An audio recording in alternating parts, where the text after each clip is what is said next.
แจ็คสูตรการเฮ็ดมะพร้าวเผาที่เราเห็นเขาเจ้าขายอยู่ในท้องตลาดแล้วเราคิดว่าแม่นมะพร้าวเผาแต่ที่จริงแล้วหูบ่ว่าเคล็ดลับเขาเจ้าบ่ได้เผาเลยเด้อทุกคนเด้อมีส่วนน้อยแฮงเพราะว่ามัสเลียราคาแล้วก็การขายของเพิ่นนี่น่ะแทบจะแม่นเป็นไปบ่ได้เลยถ้าจะเป็นมะพร้าวเผา 100% แต่ว่ามีวิธีหนึ่งที่เทียบเท่ามะพร้าวเผาแต่ประหยัดเวลาก่อนมะพร้าวเผามื้อนี้จะมาเฮ็ดให้เบิ่งจะพาเฮ็ดเลยมะพร้าวแบบใดทั่วไปก็สามารถเฮ็ดได้หมดทุกคนแซ่บคือกันเทียบเท่าความแซ่บทุกอย่างคือกันเดะเลยแต่ว่ามะพร้าวนี่จะเฮ็ดง่ายกว่าทุกคนนั่นก็คือมะพร้าวต้มนั่นเองเฮาจะเป็นการต้มเนาะเฮาจะบ่ได้เผามาฟันมะพร้าวกันเลยทุกคนเลือกมะพร้าวที่พอดีกินเนาะเนื้อสันครึ่งเนื้อ2สันนี่ก็ถือว่าพอดีกินพอดีแซ่บแล้วก็จะมาปอกมานี่กันทุกคนเนาะปอกแบบนี้แล้วบ่แล้วก็ต้องได้มาซ้อมอีกเนาะปอกเขาแต่เปลือกออกก็มาซ้อมใส่มีดจ้องคมปอกตามแนวตั้งขึ้นแบบนี้ทุกคนจงปลายแหลมๆมันไว้เด้อถ้าบ่มีปลายแหลมอันนี้นะเฮาฟันออกหมดมันเป็นมะพร้าวอ่อนมันจะมีน้ำเหี่ยออกมานั่นเองทุกคนเด้อต้องได้ปอกมันบ่ขึ้นแบบนี้งามๆทุกคนปอกเกียงๆร้อนๆก็จะได้แบบนี้นั่นเองทุกคนเด้อเฮ็ดไปเรื่อยๆทุกคนแนะนำว่าการเฮ็ดหันให้เฮ็ดหลายคนก็ดีหรือว่าเฮ็ดผู้เดียวก็ต้อง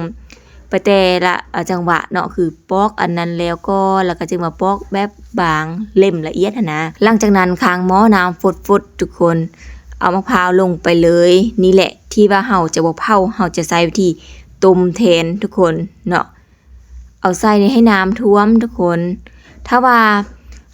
มักใหญ่หรือว่าสังเกตเบิ่งในมะพร้าวเฮาหน้าบ่เนาะถ้าว่าบ่หน้าก็เอาจาก15นาที20นาทีพอแล้วถ้าว่าในหน้าเนาะจุดพิเศษของมะพร้าวเฮานะก็เอาไปเลย30นาทีทุกคนตัวนี้จะช่วยเพิ่มรสชาติทุกคนถ้ามะพร้าวหวานแล้วมันจะหวานยิ่งขึ้นเนาะ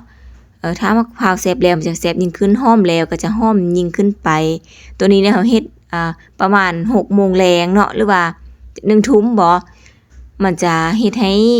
มืดเนาะเพราะว่าหยังเพราะว่าเฮาใช้เวลาปอกอะนะดุนพอสมควรได้เนาะถ้าว่าไผเฮ็ดกินก็ปอกแล้วต้มพร้อมก็ได้ถ้าไผเฮ็ดขายก็เอามื้อนี้ปอกแล้วมื้ออื่นจึงต้มแบบนี้ก็ได้นะทุกคนเนาะเพราะมันก็ใช้เวลาดนเติบได้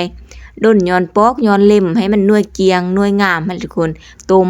น้ำซี่นี่ก็จะออกเลยทุกคนซี่นี้จะเป็นน้ำเปลือกของมะพร้าวนั่นเองเนาะก็จะแล้วเท้าออกมาแล้วก็จะได้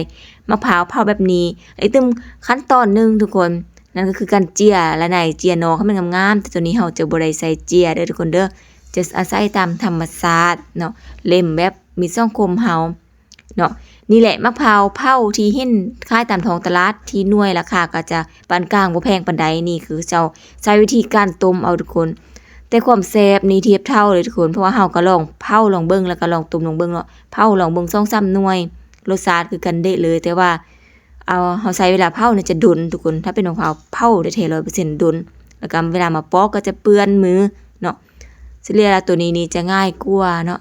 แต่ว่าความแซ่บก็บ่ต่างกันนั่นก็เลยว่า